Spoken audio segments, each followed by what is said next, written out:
সমিতি voter জিতলোকে BJP আবারকে তো হার হার হারলোকে তৃণমূল আবারকে তো হার হার হারলোকে তৃণমূল আবারকে তৃণমূল হটাও কোন সেদিকে চলো আমার ছবিটা উঠছে তো আরে ওই নিচের উপর কে তুই নাকি মানুষ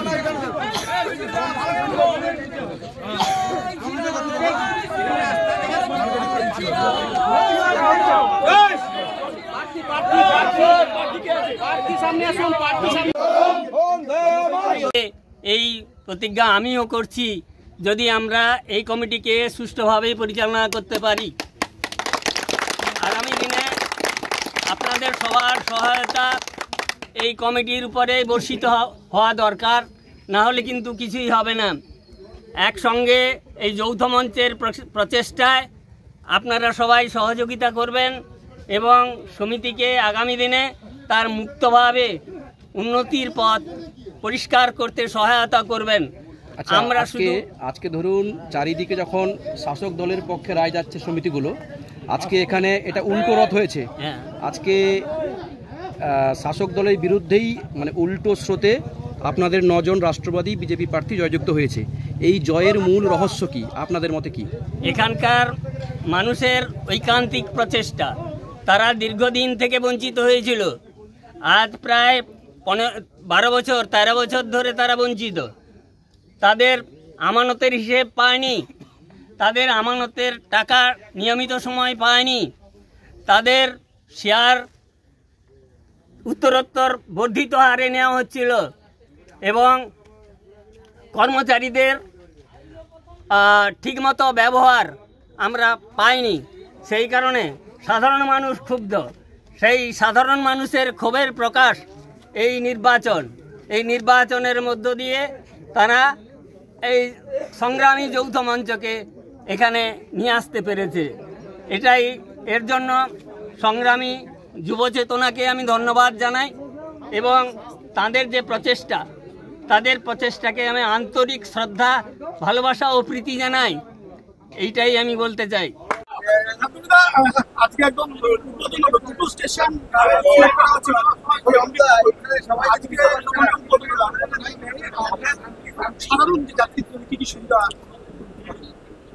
আজকে মাননীয় প্রধানমন্ত্রীজি পুরো ভারতবর্ষে 103টে অমৃত কাল যে আমাদের রয়েছে, অমৃত স্টেশন রয়েছে, সে তার উদ্ঘাটন করেছেন। কল্যাণী ঘোষপাড়াতে আজকে যে আমাদের স্টেশন রয়েছে কল্যাণী ঘোষপাড়া, সেটারও আজকে ভার্চুয়ালি উদ্বোধন মাননীয় প্রধানমন্ত্রীজি করলেন। 4 কোটি টাকা খরচ মানে ব্যয়ে এই স্টেশনের পুরো পুনর্নবীকরণ হবে এবং যে ইনফ্রাস্ট্রাকচারগুলো আছে ডেভেলপমেন্টের দরকার সেগুলোতে ডেভেলপমেন্ট হবে। এটা মাননীয় প্রধানমন্ত্রীজির একটা বিকশিত ভারত যে চিন্তাভাবনা রয়েছে, সেই চিন্তাভাবনাকে এগিয়ে নিয়ে যাওয়ার একটা যে প্রক্রিয়া, আমি মনে করি যে কল্যাণীতে আমরা এর পরিষ্কার একটা ছাপ দেখতে পেলাম। হ্যাঁ, কল্যাণী একমাত্র কল্যাণী বিধানসভাতেই এই দুটো স্টেশনকে করা হয়েছে। 4 কোটি টাকা ব্যয়ে একটা স্টেশন হবে এখানে ডেভেলপমেন্ট। হ্যাঁ, ও তো আগে স্যাংশন হয়ে গেছে ওটা, এটার এখন নতুন করে স্যাংশন করা হবে। না, কাজ চলছে, কাজ এখন সারা ভারতবর্ষে কাজ চলছে, সেহেতু খুব ফাস্ট গতিতে কাজ করা যাচ্ছে না, কেননা এত কাজ একসঙ্গে এত ফাস্ট করা যায় না। তো দীর্ঘ মেয়াদি কাজ, সময় একটু লাগবে, কিন্তু আস্তে আস্তে যে ডেভেলপমেন্ট মেইনলি হচ্ছে মানুষকে পরিষেবা দেওয়া। মানুষকে পরিষেবা আমরা যেভাবে মাননীয় প্রধানমন্ত্রীজি এবং নেতৃত্বে যেভাবে করা হচ্ছে, সেই পরিষেবাটা মানুষ পাবে আগামীতে। কারণ যে কোনো একটা স্থানে যেখানে ছিল সেখানে বেসমেন্টই ছিল না, পরিস্থিতি এরকম দেশের অবস্থা ছিল, বেসমেন্ট তৈরি করে মাননীয় প্রধানমন্ত্রীজিকে উঠতে হচ্ছে, তো সেখানে তো সময় লাগবেই।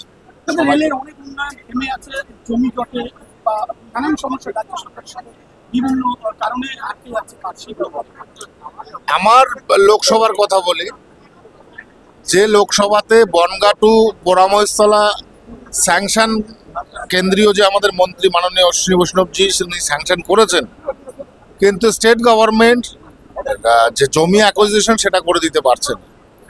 বনগাঁ টু পেট্রাপোল টু বাগদা যে রেল, তার যে জমি সেই জমি অতিক্রমণ করে দিতে পারছে না। মসলান্দপুর টু স্বরূপনগর যে জমি সেই জমি অতিক্রম করে দিতে পারছে না। এগুলো স্টেট গভর্নমেন্টের ব্যর্থতা, আমি মনে করি ওয়েস্ট বেঙ্গল গভর্নমেন্টের ব্যর্থতা। ভারত সরকার এতভাবে চাইছে যে পশ্চিমবঙ্গের মানুষকে সুবিধা দেওয়ার জন্য, কিন্তু তারা কোনোভাবেই পলিটিক্সের জন্য আমাদের সঙ্গে আমাদের এই সহযোগিতার হাত বাড়াচ্ছে না। এটা অত্যন্ত দুঃখজনক একটা ঘটনা। স্টেট গভর্নমেন্টের উচিত মানুষের জনকল্যাণে আমাদের সহযোগিতা করা, এই ল্যান্ড অ্যাক্রোচমেন্টে আমাদের সহযোগিতা। নবদ্বীপের আমঘাটা থেকে কৃষ্ণনগর পর্যন্ত রেল লাইন সম্পূর্ণ হয়ে পড়ে আছে, সেখানে উদ্বোধন করা হচ্ছে না বা রেল চালানো হচ্ছে না। বারবার সেখানে কাজ হচ্ছে আর সেই জায়গাটা আবার অকুপাই করছে, আবার গিয়ে রেল গিয়ে ভাঙছে।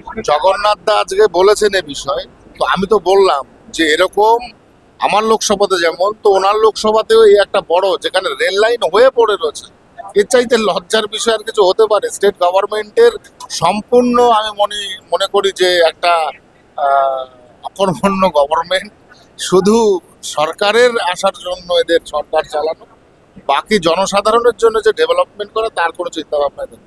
তৃণমূলের পক্ষ থেকে বলা হচ্ছে যে এই নবদ্বীপে যে ব্রিজ সেতু করা হয়েছে ভাগীরথী নদীতে রেলে, সেখানে সেতুটা আগে কেন নির্মাণ হয়ে গেল, কেন জমি আগে সংগ্রহ করা হলো না? জমি সংগ্রহ করার ক্ষেত্রে ভুল সিদ্ধান্তের কারণে আজকে এই রেল পরিষেবা। তো এটা কার দোষ?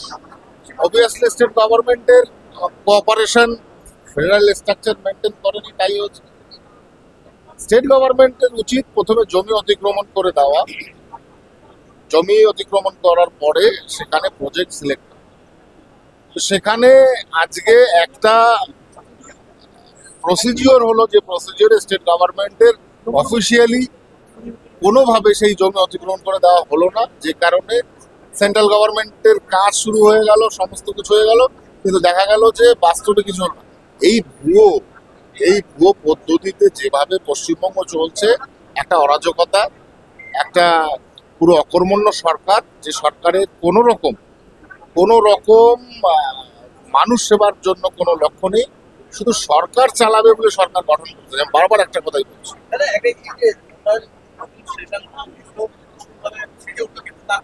অঞ্চলে যে হকাররা ছিল যারা তাদের পুনর্বাসনের জন্য রেলের তরফ থেকে কি চিন্তা ভাবনা নেওয়া হচ্ছে? একটা কথা বলি, এদের পুনর্বাসনের জন্য রেল যতটুকু চিন্তা করবে তার চাইতে বেশি চিন্তা করা উচিত স্টেট গভর্নমেন্টের। কারণ এই লোকগুলো কার কথায় এসে রেলের পাশে বসে পড়বে? কি রেলের জায়গায় তো কারোর বসার কথা নয়। হঠাৎ করে কোথা থেকে এসে রেলের জায়গা ফাঁকা পেলাম, রেলে বসে পড়লাম। আর রেলেরই দায়িত্ব আবার তাদের পুনর্বাসন দেওয়া, এই প্রশ্নের আমি মনে করি কোনো ভ্যালু নেই। কিন্তু তারা তো দীর্ঘদিন ধরে এই জায়গায় থেকে তাদের স্টেট গভর্নমেন্টের দায়িত্ব এদের পুনর্বাসন দেওয়া।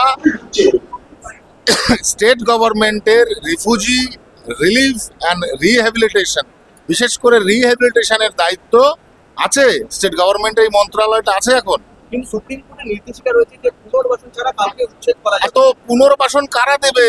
স্টেট গভর্নমেন্টই তো দেবে পুনর্বাসন। রিহ্যাবিলিটেশন তো স্টেট গভর্নমেন্টের আন্ডারে, রেলের আন্ডারে নাকি রিহ্যাবিলিটেশন? তো স্বাভাবিক ব্যাপার। জগন্নাথ এখন কল্যাণী ঘোষপাড়া রেল স্টেশনে যে পণ্ডিত ভারত উদ্বোধন হলো, কল্যাণী মেন স্টেশন সংলগ্ন যে 42 নম্বর রেলগেট রয়েছে, এটা দীর্ঘদিনের সমস্যা। আপনি আগে এসেছেন, সেখানে সমস্যার সমাধান করেছিল, হয় আন্ডারগ্রাউন্ড বা সেটা প্রকল্পের কাজ প্রস্তাব পাঠানো হয়েছে, ওটাও চলবে। একসঙ্গে সমস্ত কাজ হয় না। ওই গেট নাম্বার 42 আমি প্রথমে ডিআরএম জিএমকে দিয়ে এনকোয়ারিও করেছি, প্রস্তাব গেছে, অতি সত্বরই কাজ শুরু হবে। এই ব্যাপার নিয়ে আমি নিজেও তদারকি করছি। নবদ্বীপের সমস্যাটা হচ্ছে রেলের জমি আছে, রাজ্য সরকারের মদতেই তার সেই সব জায়গা দখল হয়ে গেছে। যে সময় মমতা ব্যানার্জি রেলমন্ত্রী ছিলেন, প্রজেক্ট তিনি পাশও করেছিলেন, কিন্তু দেখা গেছে এই যে তাদের পুনর্বাসন যাদেরকে বসিয়ে দেওয়া হয়েছে, তার দলের লোকেরা অতীতেও দেখেছি ওই জায়গাগুলো, রেলের জায়গাগুলো পয়সা নিয়ে হকারদের বসিয়ে দিয়েছে এবং তারা পাকাপোক্তভাবে ঘর দোকান তারা বসবাসের জায়গা করে ফেলেছে। আর এটা হটানোর দায়িত্ব রাজ্য সরকারের। রাজ্য সরকার কোন লজ্জায় তারাই টাকা নিয়ে বসেছে, তারা আবার কি করে হটিয়ে দেবে, এই কারণে সহযোগিতা করছে না। যদি আমাদের সরকার আসে, আমরা কথা দিচ্ছি 6 মাসের মধ্যে ওই প্রজেক্ট চালু করে দেবো।